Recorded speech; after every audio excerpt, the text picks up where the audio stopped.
പ്രിയപ്പെട്ട എൻ്റെ സുഹൃത്തുക്കൾക്ക് എക്സ്വെൽ സ്റ്റോറീസിൻ്റെ പുതിയൊരു വീഡിയോയിലേക്ക് സ്വാഗതം. ഇന്ന് ഞാൻ നിങ്ങളോട് പറയാൻ പോകുന്നത് നമ്മുടെ തറവാട്ടമ്പലത്തിലെ ചാത്തൻ നമുക്ക് എതിരാകുന്ന കാര്യമാണ്. എല്ലാവരും പറയും തറവാട്ടമ്പലങ്ങളിലെ ദേവതകളെ കാണാതെ മറ്റേത് ദേവതയുടെ അടുത്ത് പോയാലും നമ്മൾ രക്ഷപ്പെടില്ല എന്നൊക്കെ. നമ്മുടെ കുടുംബത്തെയും നമ്മുടെ പരമ്പരകളെയും കാത്തു സൂക്ഷിക്കുന്ന ദേവതകളാണ് നമ്മുടെ തറവാട്ടമ്പലത്തിലെ ദേവതകൾ. ഇങ്ങനെയൊക്കെ ആയിട്ടും ആ ദേവത നമുക്ക് ശത്രുവായാൽ എങ്ങനെയിരിക്കും? അങ്ങനെ ഒരു കഥയാണ് ഇന്ന് ഞാൻ നിങ്ങളോട് പറയാൻ പോകുന്നത്. ഈ കഥ നടക്കുന്നത് കൊടുങ്ങല്ലൂർ ഭാഗത്തെ ഒരു തറവാട്ടിലെ വീട്ടമ്പലവുമായി ബന്ധപ്പെട്ടാണ്. എല്ലാ തറവാടുകളിലും കാശുള്ളവർ എന്നും കാശില്ലാത്തവർ എന്നും രണ്ട് തട്ടുകളുണ്ടാകുമല്ലോ. ഇവിടെയും അത് തന്നെ. എന്നിരുന്നാൽ കൂടിയും ഇവിടെ കാശില്ലാത്ത ഒരു വീട്ടിലാണ് ആ തറവാട്ടിലെ വിഷ്ണുമായ സ്വാമിയെ വെച്ച് പൂജിച്ചു പോന്നിരുന്നത്. ഓടിട്ട ഒരു ചെറിയ വീട്. അതിൻ്റെ ഒരു വശം ഓല കൊണ്ട് ചെരിച്ചു മേഞ്ഞിരിക്കുന്നു. അവിടെയാണ് വിഷ്ണുമായ സ്വാമിയെ ഇരുത്തി പൂജ നടത്തി പോന്നിരുന്നത്. ആ തറവാട് തീരെ സൗകര്യമില്ലാത്തതാണ്. പൂജയുള്ള ദിവസം അവിടെ വീട്ടുകാരെല്ലാവരും ഒത്തുകൂടും. പൂജാ സമയത്ത് ഒരാൾക്ക് പോലും അവിടെ നിന്ന് തിരിയാൻ സ്ഥലമുണ്ടാകില്ല. എന്നാലും നല്ല ഭംഗിയിൽ തന്നെ അവർ കാര്യങ്ങൾ ചെയ്തു പോന്നു. അങ്ങനെ ഒരിക്കൽ ഒരു പൂജാ ദിവസം അവിടെ മേൽപ്പറഞ്ഞ ഒരു കാശുകാരൻ്റെ വീട്ടിൽ നിന്നും ഒരു കാരണവർ വന്നു. പക്ഷേ വന്നപ്പോൾ അയാൾക്ക് ഇരിക്കാൻ വേണ്ടിയുള്ള കസേര ആരും ഒരുക്കി കൊടുത്തില്ല. അന്ന് അയാൾ ആ വീടിൻ്റെ ഒരു ചെറിയ തിണ്ണയിലിരിക്കേണ്ടി വന്നു. പോരാത്തതിന് കോഴിയെ അറുത്ത് കോഴിത്തല പുറകിലേക്ക് എറിഞ്ഞപ്പോൾ ആ കോഴിത്തല വന്നു വീണത് ഇയാളുടെ വെളുത്ത ഷർട്ടിലും. ഷർട്ടാകെ ചോര പുരണ്ടു.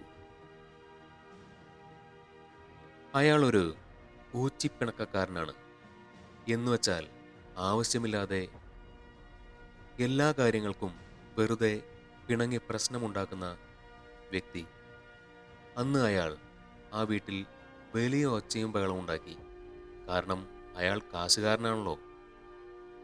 തർക്കം മുറുകി.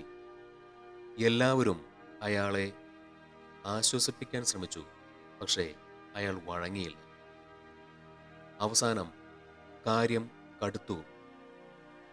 അമ്പലം ഇവിടെ നിന്നും മാറ്റി അയാളുടെ വീട്ടുപറമ്പിൽ സ്ഥാപിക്കണം എന്നായി. ഇതിനായി വേണ്ട പണം എല്ലാം അയാൾ തന്നെ ഇറക്കും.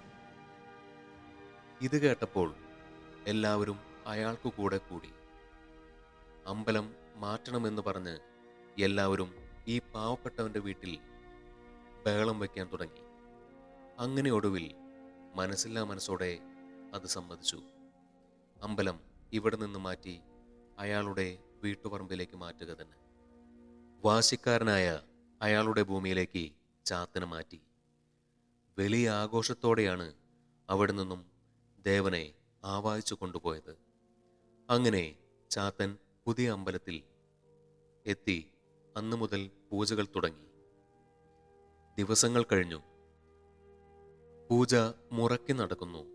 പക്ഷേ കലശത്തിൻ്റെ അന്ന് സ്വാമി തുള്ളി വന്ന് കൽപ്പന പറയില്ല. ചിലമ്പുകെട്ടി ഒരാൾ ഇരിക്കും. പൂജ അവസാനിക്കുമ്പോൾ അയാൾ ചിലമ്പഴിച്ച് മാറ്റിവെക്കും. എന്ത് ചെയ്താലും കോമരം തുള്ളില്ല. ഇതേ ദിവസം തന്നെ ആ പഴയ കാരണവരുടെ വീട്ടിലും ചെറിയ പൂജകൾ അവിടുത്തെ കാരണവർ നടത്തി. പക്ഷേ അവിടെ ചാത്തൻ തുള്ളും. പിന്നീടാണ് പ്രശ്നങ്ങളുടെ തുടക്കം. എല്ലാ കുടുംബങ്ങളിലും കലഹങ്ങളും പ്രശ്നങ്ങളും. എന്നും ദുരിതങ്ങൾ തന്നെ. ഏത് ജ്യോത്സ്യനെ വെച്ച് പ്രശ്നം വെച്ച് നോക്കിയാലും ജ്യോത്സ്യൻ പറയുക അമ്പലത്തിൽ വിഷ്ണുമായ ചൈതന്യമില്ല എന്നായിരിക്കും. അപ്പോൾ ഇവർ പറഞ്ഞ് മത്സരിക്കും. അതെങ്ങനെയാവും? നല്ല ഒരു തന്ത്രിയെ കൊണ്ടുവന്നാണ് ഞങ്ങൾ വിഷ്ണുമായ സ്വാമിയെ അവിടേക്ക് ആവാഹിച്ചെടുത്തിരിക്കുന്നത്. എന്തൊക്കെ പറഞ്ഞിട്ടും പല ജ്യോത്സ്യന്മാരെ കണ്ടിട്ടും എല്ലാവരും പറയുന്നത് ഒന്നു തന്നെ: അവിടെ വിഷ്ണുമായ സ്വാമിയില്ല. സ്വാമി ഒരിക്കലും ഈ ക്ഷേത്രത്തിലേക്ക് വന്നിട്ടില്ല. സ്വാമി അവിടെ തന്നെയാണ് ഇരിക്കുന്നത്. സ്വാമി തറവാട്ടിൽ നിന്നും പോരാത്തതിൻ്റെ കാരണമെന്താണെന്ന് വെച്ചാൽ, വളരെ പ്രാചീന കാലത്തെ പൂജാരീതികളാണ് ആ പഴയ തറവാട്ടിലെ കാരണവർ വിഷ്ണുമായ സ്വാമിക്ക് വേണ്ടി ചെയ്തിരുന്നത്. സ്വാമിക്കും അതുതന്നെയാണ് ഇഷ്ടം. കോഴിച്ചോരയും കള്ളും അടയും മലരും പപ്പടവും പുട്ടും കരിക്കിൻ വെള്ളവും തേനും എല്ലാം തന്നെ ആവുന്ന പോലെയെല്ലാം ആ പാവം മനുഷ്യൻ വിഷ്ണുമായ സ്വാമിക്ക് വേണ്ടി നിവേദിച്ചിരുന്നു. സ്വാമി വളരെ സന്തോഷത്തോടുകൂടി അവിടെ കുടികൊണ്ടു. പുതിയ ക്ഷേത്രത്തിൽ സ്വാമി എത്തിയപ്പോൾ പുതിയ ശാന്തിക്കാരൻ വന്നു. അവർ ചെയ്യുന്ന കർമ്മങ്ങളെല്ലാം ശുദ്ധകർമ്മങ്ങളായിരുന്നു. വിഷ്ണുമായ സ്വാമി തൃപ്തനായില്ല. സ്വാമിയുടെ ക്ഷേത്രത്തിലേക്കെത്തിയ ആ ചെറിയ ചൈതന്യം വീണ്ടും തിരിച്ച് തറവാട്ടിൽ തന്നെ പോയി. അങ്ങനെ കാലം കഴിഞ്ഞു. ഇന്ന് ആ അമ്പലം പൂജയില്ലാതെ നശിച്ചുപോയി. വാശി പിടിച്ച് ഇത് കൊണ്ടുപോയ ആ ധനികൻ വാഹനാപകടത്തിൽ മരിച്ചു.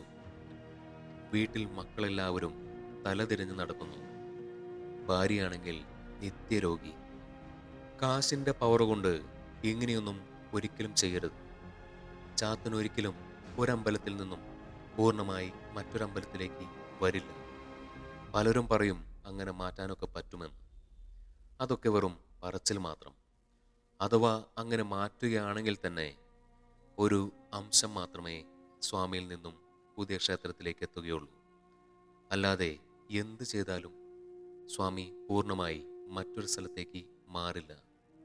അഥവാ അങ്ങനെ ചെയ്താൽ തന്നെ ആ ചെയ്യുന്ന ആളുടെ കുടുംബം മുടിയും.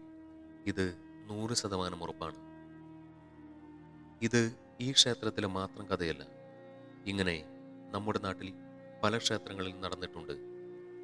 ചാത്തനെ അല്ലാതെ മറ്റു ദേവതകളെയും ഇങ്ങനെ ഒരു സ്ഥലത്തു നിന്നും മറ്റൊരു സ്ഥലത്തേക്ക് മാറ്റാൻ നോക്കിയിട്ടുണ്ട്. ആ സ്ഥലങ്ങളെല്ലാം ഇന്ന് നശിച്ചു കിടക്കുന്നു. ആ കൊണ്ടുപോകാൻ ശ്രമിച്ചവരും ഇന്ന് നശിച്ച് ഇല്ലാതായിരിക്കുന്നു. ഇതാണ് ദേവതകളുടെ ശക്തി. നമുക്ക് വീണ്ടും കാണാം.